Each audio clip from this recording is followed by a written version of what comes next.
Focus.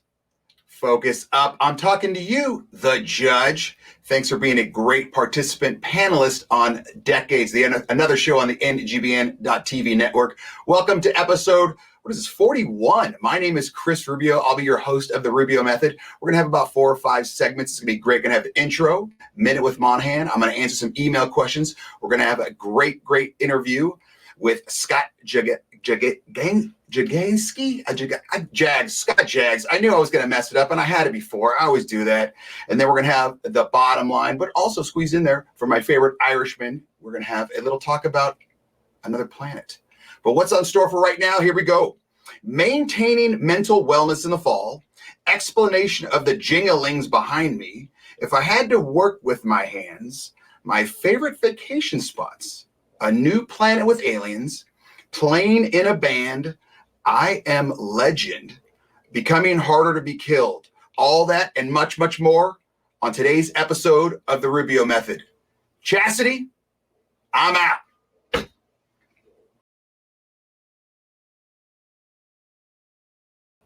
Focus.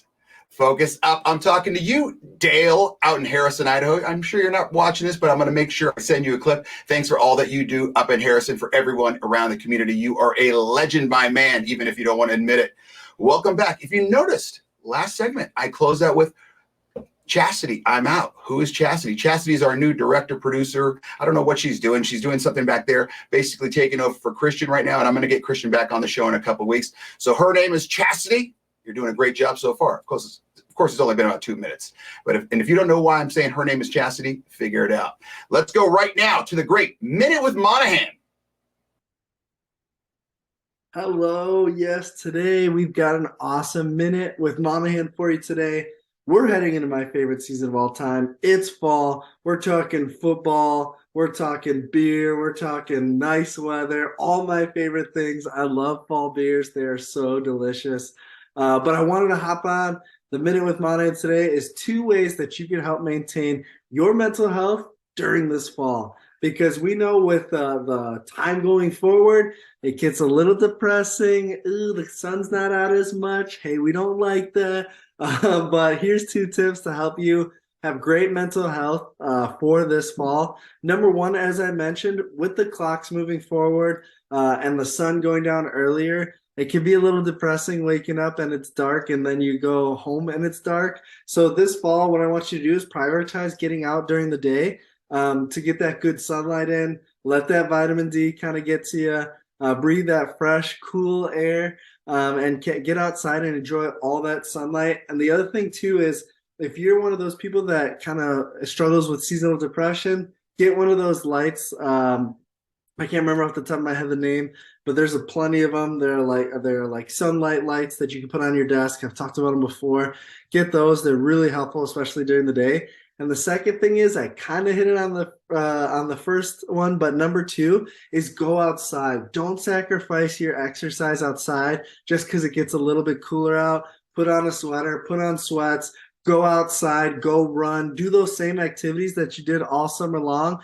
But do them while you have the chance and it's still cooler out. Don't let the cooler temperatures kind of keep you sheltered away from those exercises that you love outside. So number 2, get outside, get moving, get grooving. We all know the positive effects that exercise has. So number 1 is go out and enjoy the sunlight when you can during the day when it's out there. And if you're one of those people that is affected by seasonal depression, get one of those lights. And number 2 is get outside and exercise, run around. Don't let that cooler weather stop you from being healthy outside. Nice work, Monahan. I'm still not used to seeing all that face. So just recap, get outside, also exercise outside. And number 2, fall beers are trash, but I'm not a beer drinker, so I guess I don't know about that. But they're not as trash as daylight savings time or the opposite, whatever the one is where the sun goes down earlier. That is the worst thing ever. No one can explain to me why we can't just keep it light later. I can't believe I got that out right. Light later, but yes, that needs to be 100% certain, especially up here where I'm in the north part of Idaho. It'll start getting dark at like 4:30, and that's just no bueno. All right, let's get to some email questions. You can email Rubio at therubiomethod.com. And obviously, you guys are doing a great job of sharing, and liking on ngbn.tv, therubiomethod.com, Apple, YouTube, Spotify, Google, Amazon, and even Rumble. So keep up the great work. First question is from Matt in Scottsdale, Arizona. Scottsdale, Arizona, very, very hot. All right. Rubio, what is with all the stuff behind you? Good. I was waiting for someone to finally ask. So where is it? This side's backwards. You got the Big Lebowski poster, one of my top 5 movies. Either people love it or they hate it. I love it. I think it's hysterical. I've watched it probably, no joke, 150 times. On the other side, I've got the Ted Lasso Believe. Love that show. I thought every season was great except for the last season. The first 5 or 6 episodes were trash, but then it ended pretty strong. The Gym Upstairs is a book by my great Irish friend, the Doc. And then all those other things. You've got, let's see, Ron Swanson. You got Someone Made Me a Rubio bobblehead. Then you got a Letterkenny bobblehead. If you haven't watched the show Letterkenny, you need to. It's hilarious. And then you got a picture of me when I was in the Washington Post. And last but certainly not least is this little gorilla. I keep it around because when my youngest son, Damon Dale, was younger, every time he saw a gorilla, he thought it looked like daddy. So I would just laugh and laugh and laugh because he thought I was a big ape, and he just keeps making fun of me about it. All right, so thanks for that question, Matt. Next question is Janet in Nashville, Tennessee. Phenomenal city. Rubio, what are your favorite vacation spots in America? What about outside of America? In America, I'll visit you, Janet. Nashville, Tennessee, phenomenal. Absolutely great time. Vegas, great time. But those are the kind of vacations you need a vacation on when you come back. So, yeah, if you're going to take a 5-day Nashville vacation, I don't even know if you could do that legally. You might die. But it's one of those you need 2 to 3 buffer after to just kind of recoup your body and mind. And I also love the Florida Keys. But Florida Keys has to be done. Let's go October through March. Anytime after that, you're going to die because of the humidity. And like I've told you guys before, I'm allergic to humidity, so I can't do it. Outside, I love St. Thomas. St. Thomas was phenomenal. They drove the cars on their side of the road, the opposite of what us. So that was the only confusing. But they were very, very, very polite to all the tourists. It just takes a long, long time for me to get there from Lewiston to Salt Lake to like Atlanta to Miami to St. Thomas. So it takes a while, but those are my favorite places. Next, final question. Susan in Pismo Beach, California. Phenomenal cinnamon rolls in Pismo Beach if you've ever been there. Rubio, you have mentioned that you are not mechanically gifted, but if you had to be a plumber, electrician, or car mechanic, which would you be? Ooh, Susan, good question. Number 1, plumber's out. I'm not going to be a plumber because I don't like cold water, and I'm assuming that's all. Most of the water is going to be colder. And number 2, I'm not a big fecal matter guy, and I feel like plumbing has to do with toilets. That's just my ignorant approach to it. So plumber, you're out right off the bat. Electrician, also out because I don't like pain. And I feel electrician has to do with electricity. That's the smarts in me coming out. And I don't like to be shocked. I don't know who would, but so I'm out for electrician as well. So boom, at least car mechanic. I know nothing about it. I'm terrible. I'm sure I can learn, and I like cars. So I guess I would be a car mechanic. All right, next up, we got a visit from the doc. Her name is Chastity. I'm out. Rubio, have I got news for you? Believe it or not, there could actually be aliens. Yes, scientists have found this new planet. It's called K2-18d. Yes, not a name you're going to remember too quickly. It's 8 times the size of Earth, and it's 120 light years away. The thing about it is, they suspect there could be alien life there. Why? They found a gas that's only emitted from life here on Earth. Now, further study has to be done, but the lead researcher and writer of this study is from Cambridge University, so it's a very world-renowned particular university in the world. So watch out for alien life in the future. Believe it or not.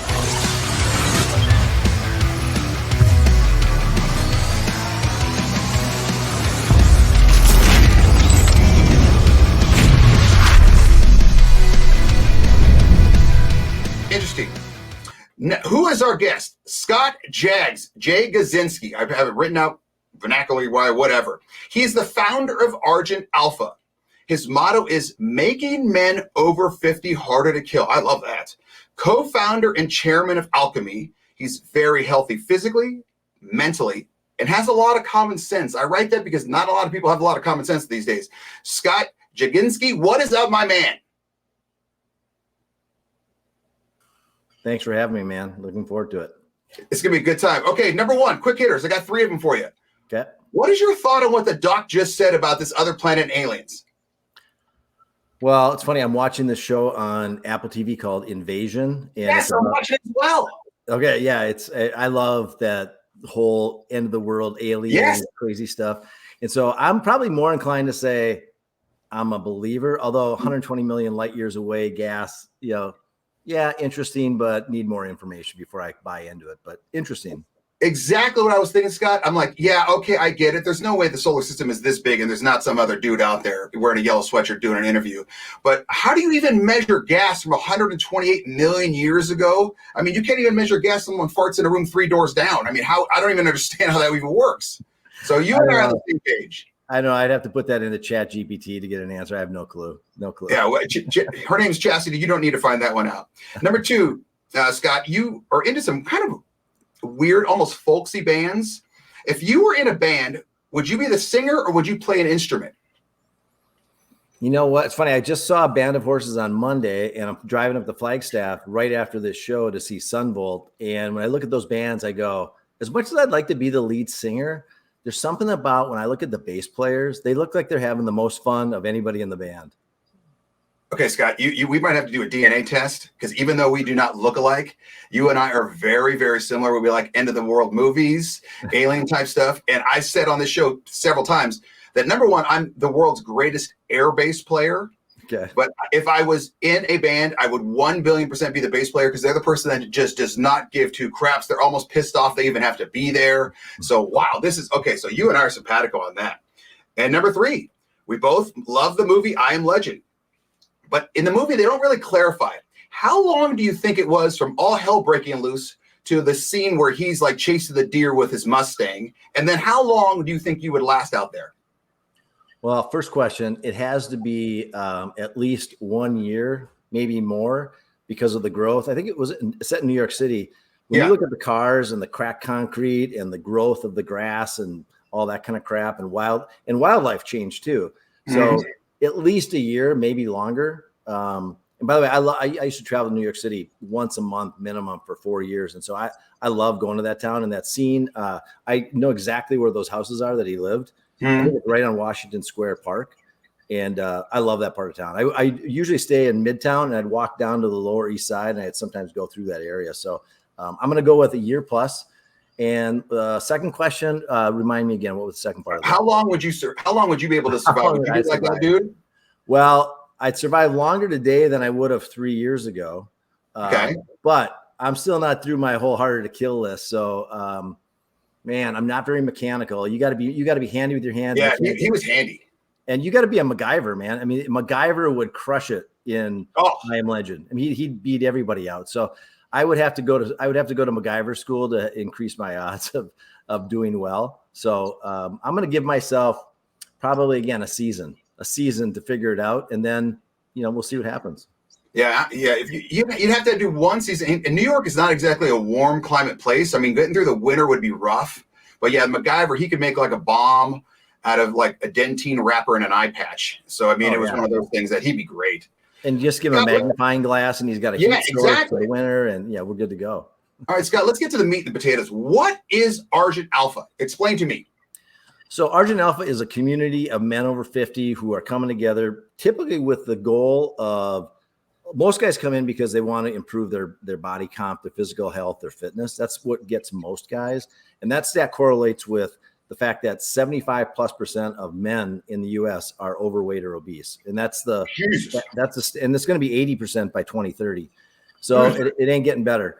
So that's probably the 80% group. The 20% are guys who are actually pretty fit, but they're looking for next level stuff. They're looking for whether it's longevity, improving health span, getting more educated on bioidentical hormones, peptides, how do we improve cognitive health as we age? And those are all topics that I would call those like the graduate level, go through the main part of our stuff.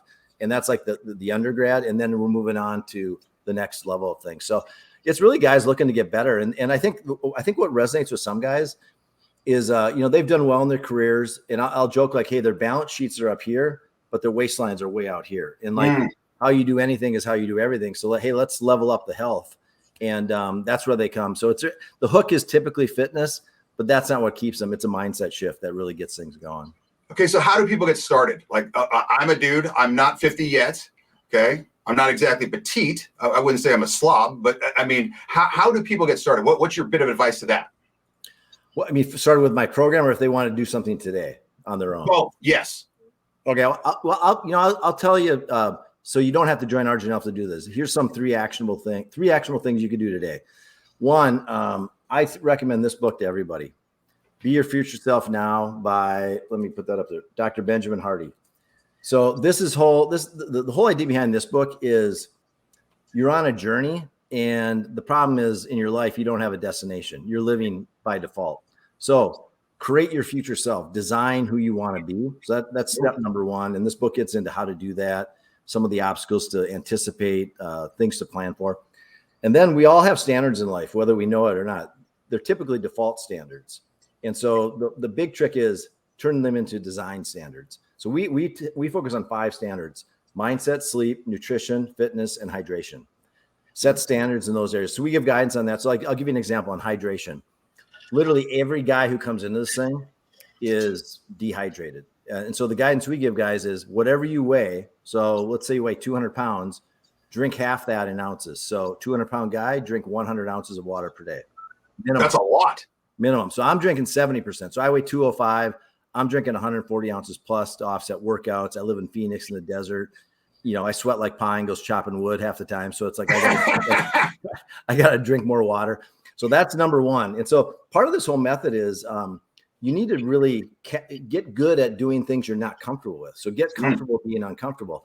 So water is usually where we start. And then we have for our mindset part where we get guys started is end your day with a victory lap. So a victory lap is recording your wins, what could have gone better, list out your priorities for the next day. Don't worry about ordering them, but just list them out, dump all that stuff out of your brain. And then if there's any preformed journaling you want to do, but just at a minimum, do those things. And then make a request of your subconscious. I mean, I will always sit down and go, if I'm working on a project, I literally put it out there. Okay, I'm working on a member recruitment strategy. I'm struggling with this. I need some help. And I'll just literally write that down and think of it. And then I go to bed. And it's funny how your subconscious will work on those requests you make. So I wake up the next morning, journal sitting right where I left it. And then I do the pregame planning.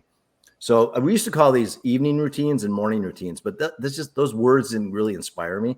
Mm-hmm. And so I like the idea of a victory lap, like every day in a victory lap. There's a psychology that goes with that. Like you are winning every day, whether you realize it or not. It's just some guys have to start with small wins. And then the pregame planning the next morning, you're looking at all those priorities you wrote down. You're going to prioritize them in your top 3. And then you set your day. And if all hell breaks loose, just get those 3 things done. And so we talk about circle of control versus circle of concern. Don't worry about the weather, what's going on in Russia, Ukraine. What can you control? And put all your energy into that. So that's the mindset piece we go next. And then we get into nutrition, fitness, and sleep. And sleep is a big issue for guys too. So set standards in those areas. And the third thing to do is test yourself regularly so you know if you're making progress. So I use a lot of business tools and methods in personal life. So I ask guys, and most of these guys have either run a business, been a part of a business, so they get the business analogy. So I said, hey, did your business have a vision and a purpose? Yep. Did you have strategic plans, annual plans, budgets? Yep. Did you have monthly P&Ls? Yes. Did you report on that? Yes. Did you measure it? Yes. I said, you have none of that for your personal life. 0. Mm-hmm. You don't have a vision for it. That's where this comes in. You don't have any core values typically that are defined. That's where our standards come in. And then the testing and measuring is like the P&L. How'd you do? Did you hit your numbers or not? Are you on track or off track? And just those little subtle things in measurement have caused guys to have just amazing transformations. Typically, we target body fat, body composition improvement. So we target guys getting to 15%. Almost every guy that comes in is 20% or greater. And so every guy, 80% are coming in overweight or obese. And a lot of these guys don't realize it. The in-body scan, which is the way we measure it, is really what gives them the aha moment. Because nobody wants a number staring back at them that says, oh yeah, wait, I'm 22% and you're telling me 15% is where I need to be. And they go, yep. How about 16? Nope, 15. Yeah. Because we're targeting an athletic body comp.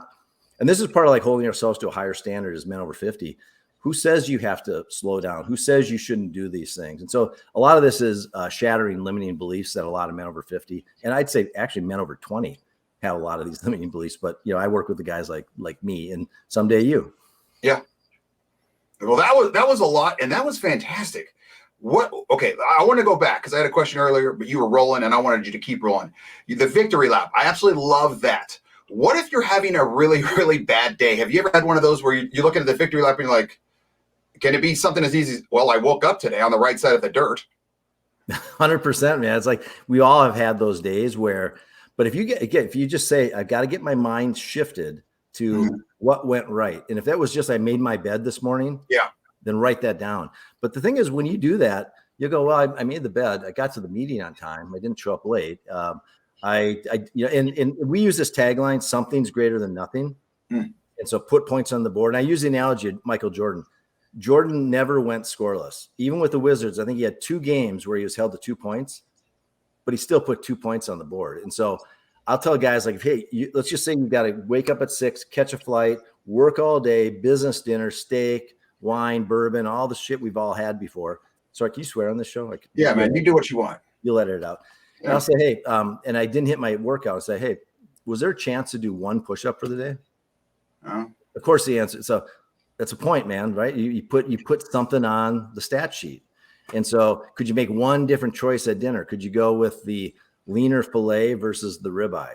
Yeah, the asparagus instead of the mashed potatoes. Exactly. 1 less glass of wine and just slug a glass of water. So these are those subtle nuances that really all start with intention in the pregame planning part of your day. So again, we always have a Thursday morning, what I call the virtual water cooler Zoom. So whoever's available, we hop on a Zoom, no agenda, and just topics roll out from guys. And we had one guy today who talked about, hey, I've got a family reunion coming in. He's Irish, 25 men getting together. And he said, it's going to be a booze and barbecue fest. And he said, normally he'd come back from that and say, well, it was once a year and it was worth it. That was what he used to say. That was kind of a rationalization. Today, he said, I'm going in with intention. I'm going to limit the number of drinks I have. I'm going to make great menu choices. And I know people are going to give me shit. And I'm ready to give them an answer about why I'm doing it. And so we talked a little bit about that. It was like the mindset shift he's had about now going into a target-rich environment, right? I mean, it's like guys without a plan. I mean, I'd be that guy. I mean, sure, I'll have another beer. But with a plan where you go, I'm set. So I think that's one of the benefits of the pregame planning is setting intentions. And then you own your day versus letting your day own you. Ooh, I like that. I like that a lot. Yeah. And it's like you said, I think I love the planning aspect of it. And everyone has to have sort of that end goal. What end goal doesn't mean you have to have like a financial goal. It could be. I always like to think I'm going to make somewhat healthy choices or do what I'm going to do, or I'm going to exercise when I don't want to exercise because I got 3 boys. Mm-hmm. And I don't want those boys to be without a father because their dad dies at, under 50. I want to be able to see them grow, see what kind of men I've raised, and see, what their kids are going to be like. I don't want to miss out. I guess I got like the FOMO, fear of missing out. Mm-hmm. Yeah, I hear you, man. And with 3 boys too, just a little side thing. Men are under assault in this country. The culture is anti-male. So as men, us setting great examples of taking care of our body, having dominion over our lives, and setting that example for our sons, our nephews, our sons-in-law, colleagues. I think that's huge. And so I think if anybody's listening to this, you can do it for your kids. You can do it just to set an example for yourself first. And then know that cascades into the other men and women. I mean, I've had one guy in our groups, he's got all girls. They're noticing his habit changes, his mindset shifts. And so leading by example, I mean, that's a huge. You can talk all you want, man. Everybody who knows how you walk. That's at the end of the day, that's all that matters. Well, yeah, and like you said, I'm trying to set an example for my sons. Okay, this is the way you should be handling yourself. This is the way. Yeah, I'm talking the talk, but I'm going to walk the walk, and this is the way I want you to handle yourself. But like that guy you were talking about with 3 daughters, he steps his game up. You know what she's going to do? She's going to look at him as an example of that's the kind of husband I want. And then if she has boys, I want you to be raised like Grandpa John. And I think that it just all trickles down and it oozes. And like you said, today there's an outbreak on men. We talked about it last week with Brian Wilmer, how it's basically, I don't even know what the word is, but it's an attack. I think you said an attack. And it's like where it's become uncool to be a quote unquote alpha male. And I couldn't disagree more. I agree. I think I call it, I got this from a guy named Steve Dace. The spirit of the age today wants you to stay a boy or a girl, but they don't want you to be a man because men are dangerous, right? And not in the way the left wants us to think. Men are dangerous because masculinity, we're the head of the households. We set the example, protector, provider, leader. And, we joke about the 30-year-old male living in his mom's basement who fills his sippy cup up with beer, plays video games. And so it's like, that's not what the founding fathers are doing. So we need to go back to some of these founding principles. And that's why I think, we talk about hormesis, that which doesn't kill you makes you stronger, doing hard things, building resilience, building grit. And we used to not have to manufacture it because that was just life, chopping wood, taking the, you had to go out the outhouse 20 yards to go to the bathroom. You had to milk the cows in the morning. You had the elements coming down on you. Now we've got, I don't know if you read the book. I've got that one here too. There's another great one for your listeners, The Comfort Crisis by Michael Easter. This is like, we are under assault from modern conveniences. And that's why we're fat, lazy, and dumb. I mean, look at the US. We spend more on healthcare than any country on the globe by 30%, 40%, somewhere in there. Chastity can fact check that number. And what are our outcomes? Like, we're not even top 10% in the world. So what's the answer? Let's spend more money to get even worse outcomes. I mean, we're in this messed up sick care system. And so that's one of the things I'm after is like, hey, stop listening to the masses. When you follow the masses, at best you're going to do is achieve mediocrity. You got to get off the highway of mediocrity and forge your own path. And if you don't know how to forge your own path, join a group like Argent Alpha or your network, or somebody who's doing something different and getting results, because the main stuff, it ain't working. Scott, what's your background? How did you get involved in this? So I'm kind of I started out, it's funny, I have an interesting path. My uncle was the only professional in my life, and he was a CPA at what's now KPMG. It was Pete Marca at the time. So I became a CPA, worked at Arthur Andersen, didn't love it, was pretty good at it. Then went to graduate school, and then eventually joined a early stage company, and that was the rocket ship. And it was like, I found my tribe, man. It was like, no, we made up our own rules. You take risks, and when you're young and stupid, you do stuff not knowing you shouldn't do it. And most of the time it worked because we weren't following anybody.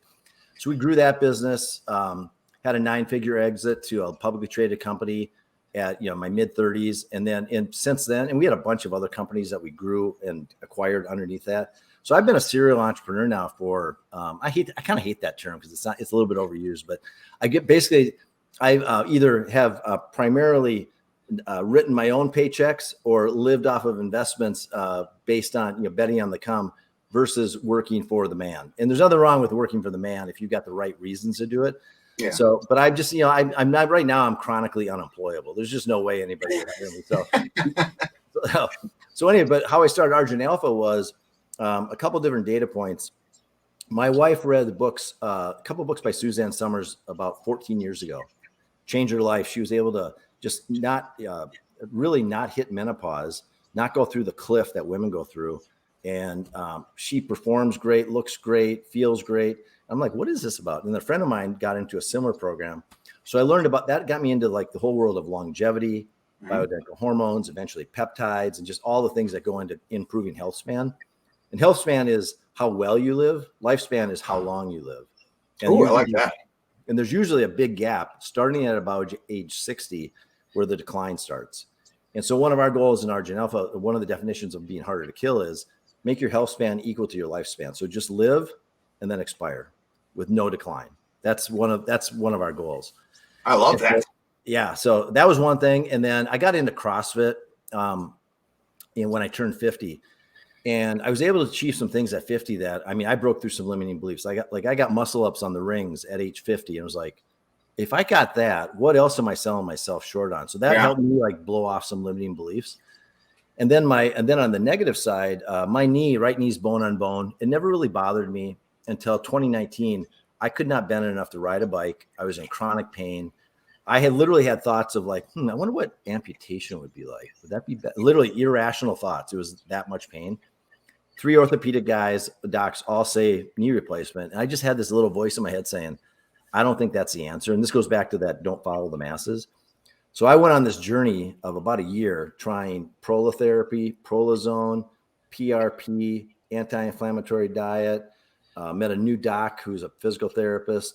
And I don't know which one did it, but I got out of pain. And this doctor of physical therapy, we call her Doc Gigi, he put me through a session. And at the end, she's like, okay, hop on the bike. And I said, no, I'm coming to you because I can't ride a bike. And she's like, get on the damn bike. She's like 5'2" and this CrossFitting chick. And I got on and I got my knee around. It's like, it kind of hurt, but I did it. Fast forward, I mean, my range of motion is not perfect, but I can do squats now. I can ride a bike. Pain is completely gone. And so that was the final thing. And so I was looking at this and going, kind of the inspiration. Have you heard of Scott Adams, the guy who came? Oh, yeah. Gilbert? Okay. Gilbert, yeah. So somebody asked him, and I'll get the story a little bit wrong, but generally it's right. They said, how'd you come up with Dilbert? He said, 3 things. He goes, I was average at business. Okay. I was kind of funny and I could kind of draw. But when I combined all 3, I got Dilbert. And so I said, God, what are my 3 things? And so I kind of combined all that stuff. I had some success in business. I was into fitness. I was into longevity. And I looked at some buddies and I thought, like, if I could shrink my 11 years at the time path down to a 100-day program to get guys started, and ideally they continue, that would be a win. And so I tested with 15 guys, buddies of mine. 5 of them did it because I asked them. They kind of faded off into the sunset. 5 guys kind of been plugged in and started getting results, but 5 were just animals. They just went after it and just crushed it. And that was all the proof I needed. Rolled it out to people I didn't know last fall. And now we're probably at about 4 dozen guys who are all getting after it.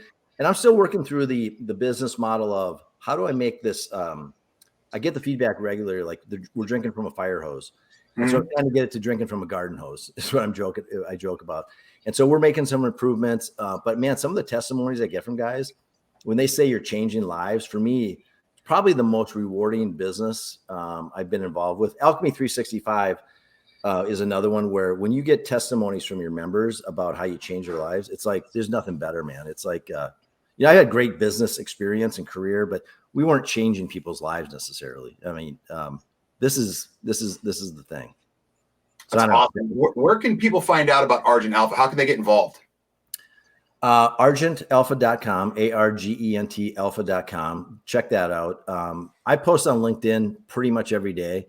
And then I have a newsletter. I'd say I would follow me on LinkedIn, read my stuff, see if you like it. And if it kind of, piques your curiosity, if you're a man over 50, just go to the website and you'll be able to reach out to me on LinkedIn or go to the website. There's a apply now button and you can go from there and then I'll get in touch with you.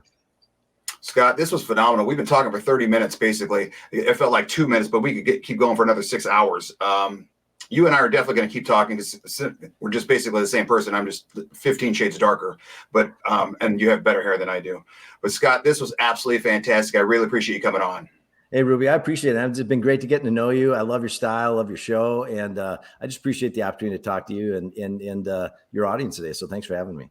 Absolutely. We're coming back with the bottom line. Her name is Chastity. I'm out. NGBN TV, a network for men in their 40s, 50s, and 60s, coming January 2024. Focus up. I'm talking to you, Big Brad, and your fantastic meets out there coming spring of whatever this is, 2024 it'll be out in Harrison. Very excited for that, Big Brad. Very proud of you guys. We up to the bottom line. That was a great interview with Scott Jags. He is very motivated. I feel good. I feel energized after listening to that guy. Remember, you can check him out at argentalpha.com and obviously on LinkedIn, Scott Jags, spell it out. We already saw it. I can't say it. I have issues on that. So the bottom line for all you new listeners and watchers is all the stuff that you should have learned without even realizing you learned it. Number 1, as Monahan said, don't let the sun go down on you. If you can't go outside in the fall, buy one of those little lights. They're like a UV light. He has one on his desk. I know for a fact because I asked him about it before because I didn't know what it was. So number 1, don't let the sun go down on you. That'll help you out with your mental health in the fall. Number 2, learn to laugh out loud, even if it is at yourself. See that gorilla right there? That's me laughing at myself. When my kid was younger and he called me a gorilla, now he's 12 and he still calls me a gorilla. I could be a little bit hurt by that because honestly, a human being looking like a gorilla is not a real positive. But I just go with it and I laugh at myself. What are you going to do? Number 2, learn to laugh out loud, even if it is at yourself. Number 3, make the second half your best half. Scott Jags obviously crushed that for about 25 minutes, got you all motivated. If you're 50 to 60, you definitely want to check out argentalpha.com. So make the second half your best half. This was a great episode 41. Her name is Chastity. I'm very happy with you. Great job out there. Remember, everyone, if you have any questions, you can email Rubio at therubiomethod.com and check it out and subscribe on Apple, YouTube, Spotify, Google, and Amazon. I'm out. Is NGBN TV, a network for men and home to top experts, speakers, authors, and more. I'm Chris Rubio of the Rubio Method. I'm Charles Wallace of the Bear Essentials Podcast. This is Bud from the Sports or Gibberish Podcast. Streaming TV for men, created by men. Hello, my name is Ian Hill, and I have the tremendous honor of being the CEO of NGBN.TV. We are so excited for you to join us on this journey, helping us build a television network for men in their 40s, 50s, and 60s. I am NGBN. I am NGBN. I am NGBN. I'm NGBN, and so are you. Join our movement at NGBN.TV, coming January 2024.